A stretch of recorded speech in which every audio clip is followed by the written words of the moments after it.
Humans are the only creature in this world who cut the trees, made paper from it, and then wrote "Save trees" on it. Think about it. Plant trees, save earth.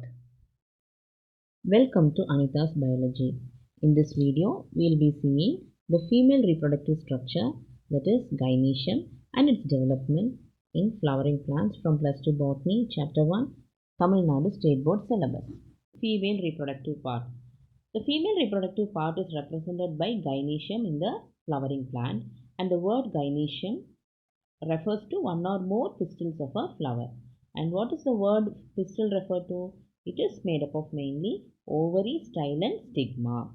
And the pistil is derived from a carpel, and the word ovary represents the part that contains the ovule, and the stigma serves as a landing platform for the pollen grains.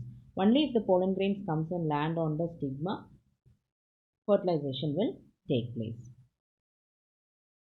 So the style is an elongated slender part beneath the stigma, and the basal swollen part of the pistil is the ovary. So the ovules are represented inside the ovary cavity. It is called as the locules on the placenta. From the picture you can understand the locule and also the placenta. So this gynoecium, otherwise called as the carpel, arises as a small papillate outgrowth of the meristematic tissue from the growing tip of the floral primordium. So actually it arises as a small papillate outgrowth, and later on it actively gets its growth and gets differentiated into ovary, style and stigma. So this ovules or megasporangium arise from the placenta, and the number of ovules in an ovary may be 1 as in paddy, wheat and mango, and it may be many in papaya, watermelon and orchids. So 1 means one ovule will be, that is one ovule will be present in paddy, wheat and mango, and if it is many, examples are papaya, watermelon and orchids. Next we will see about the structure of ovule, that is the megasporangium. So generally ovule is also called as the megasporangium and is protected by one or two coverings, and that covering is called as the integuments. So a mature ovule consists of a stalk and a body. That stalk is called as the funicle or funiculus, and it is present at the base and it attaches the ovule to the placenta. And the point of attachment of the funicle to the body of ovule is known as the hilum, and it represents the junction between ovule and the funicle. So in an inverted ovule, the funicle is adnate to the body of the ovule, forming a ridge called as the raphe. So the ridge is called as the raphe, and the body of the ovule is made up of a central mass of parenchymatous tissue called as nucellus. So this nucellus serves as a reserve food materials, and this nucellus is also enveloped by one or two protective coverings called as the integuments, and this integuments only encloses the nucellus completely except at the top where it is free and forms a small pore called as the micropyle. So the ovule with one integuments is called as the unitegmic ovules, and the ovule with two integuments is called as the bitegmic ovules respectively.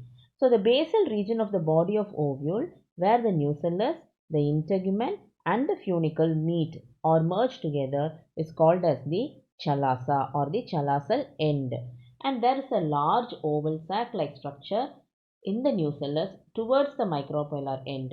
So you can see in the picture that is called as the embryo sac or female gametophyte. So this only will develop from the functional megaspore formed within the nucellus. So in some species like that is unitegmic tenunucellate condition can be seen where the inner layer of the integument may become specialized to form the nutritive function for the embryo sac and is called as the endothelium or integumentary tapetum. So examples are Asteraceae. So just for the function of nutrition alone, this specialization is carried out. So examples are Asteraceae. There are two types of ovules based on the position of the sporogenous cell. So if the sporogenous cell is hypodermal with a single layer of nucellar tissue around it, it is called as the tenunucellate type. Normally the tenunucellate ovules have very small nucellus. But the ovules with subhypodermal sporogenous cell is called as the crassinucellate type, and these ovules have fairly large nucellus when compared to the teninucellate ovules. Next is the group of cells found at the base of the ovule between the chalaza and embryo sac is called as the hypostase. So you can see the blue colored area that is called as the hypostase, and opposite to that, that is thick walled cells found above the micropylar end above the embryo sac is called as the epistase. Next, coming to the types of ovule. There are six main types based on the orientation, form and position of the micropyle with respect to funicle and chalaza. So you can see the micropyle, funicle, chalaza arrangement. So accordingly, there will be some change in the position. So because of which there are six major types. So we'll see one by one. The first one is orthotropous ovule. So here you can see the micropyle is at the distal end, and the micropyle, funicle and chalaza all lie in one straight vertical line. So examples are Piperaceae and Polygonaceae families. Next is anatropous ovule. Here the body of the ovule becomes completely inverted so that the micropyle and the funiculus come to lie very close to each other. So common type of ovules found in dicots and monocots, and examples are Pisum. The next is hemianatropous ovule. So here the body of the ovule is placed transversely and at right angles to the funicle. Example is Primulaceae. Next is Campylotropous.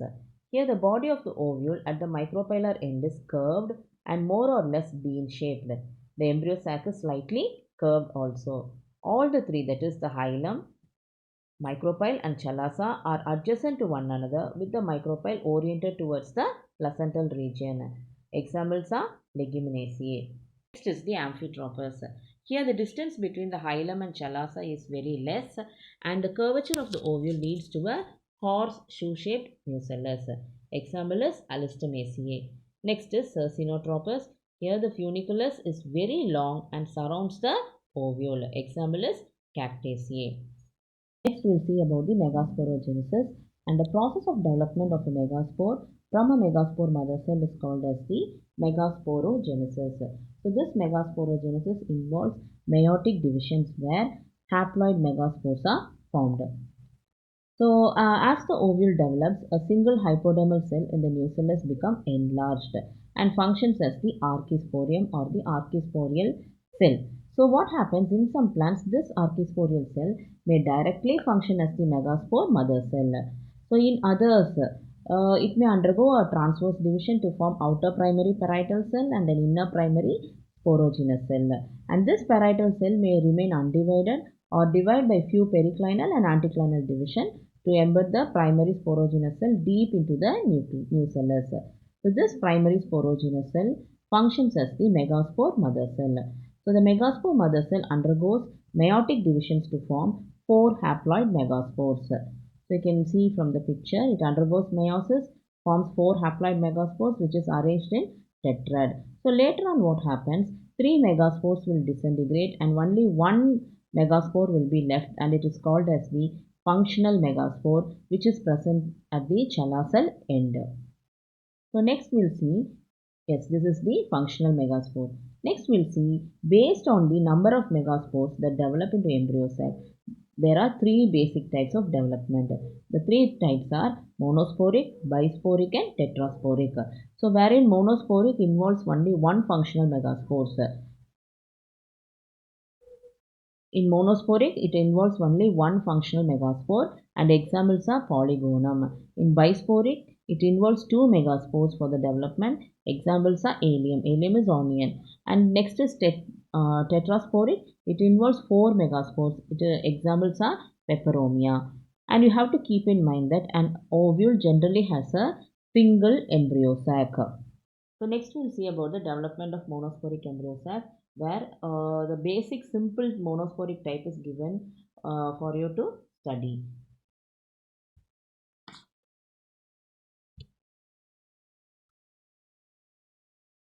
So the functional megaspore is the first cell of the embryo sac or female gametophyte. So the megaspore elongates along micropylar and the chala axis, and the nucleus undergoes a mitotic division. It undergoes a mitotic division which is not followed by a cell wall formation. Only nuclear division will be taking place. A large central vacuole now appears between the two daughter nuclei, and the vacuole expands and pushes the nuclei towards the opposite poles of the embryo sac. So you can see two nucleus moving towards the opposite poles of the embryo sac. Both the nuclei divide twice mitotically, forming 4 nuclei at each pore. So what happens again, it divides 2 times mitotically, and 4 nucleus will be seen at both the poles. So here the division is free nuclear division because there is no cytoplasm division taking place. So after the last nuclear division, the cell undergoes appreciable elongation and assuming a sac-like appearance. You can see at the each end 4 nucleus are placed. That is, at the each end you can see 4 nucleus, and these stages we call it as 2 nucleate stage, 4 nucleate stage, and 8 nucleate stage, wherein one functional megaspore undergoes 3 mitotic divisions continuously and forms 8 nucleus totally, where 4 will be present at both the poles. So this you have to keep in mind. Yes. First mitotic division is from the functional megaspore to 2 nucleus. Then next again one more division and another more division. Totally 3 divisions. And after the last nuclear division, the cell undergoes appreciable elongation, assuming a sac-like appearance. So what happens? The center one is the embryo sac, where you can see all the 8 nucleus. So after this only cellular organization of the embryo sac will take place. 4 nuclei which is present in the chala end, where 3 will become the antipodals and 1 will be the lower polar nucleus. In the same way, the micropylar end, you can see it forms the egg apparatus and upper polar nucleus. So this egg apparatus comprises of 3 nuclei, where 2 synergids and 1 egg cell will be formed. So totally here in this stage you can see 8 nucleated stage. So how 8 nucleate is formed? 3 antipodal nucleus, then 1 lower polar nucleus, and egg apparatus, 2 synergids and 1 egg. So totally, and 1 more upper polar nucleus. Totally 8 nucleate stage can be seen. Even though there is 8 nucleated stage, here you have to note down that it is 7 celled stage. Even though 8 nucleus, but it is 7 cell stage because the polar nucleus combine together to form the central cell. It forms the central cell, and it is that nucleus is called as the secondary nucleus. So it may remain fused or sometimes it may be separate, but the two nucleus join together and forms a central cell. So totally there will be 7 cell, that is 3 antipodal cell, 1 central cell, then 1 egg cell and 2 synergids. Totally 7 cell, but 8 nucleate stage can be seen. Now we'll see the structure of the embryo sac. So in the structure of embryo sac, you have to keep in mind is we know that synergids are formed. So in the synergids, what is the function of synergids? The synergids secrete chemotropic substances that help to attract the pollen tube. And what is the function of the filiform apparatus? This filiform apparatus helps in absorption, conduction of nutrients from the nucellus to embryo sac, and also guides the pollen tube into the egg. So these are the major functions of synergids and filiform apparatus, which is present in the egg apparatus. Then you can see the egg cell, you can see the polar nucleus and also 3 antipodals. So this is the structure of an embryo sac. So here in the structure you can see 7 cell with 8 nuclei, embryo sac. Already I have explained.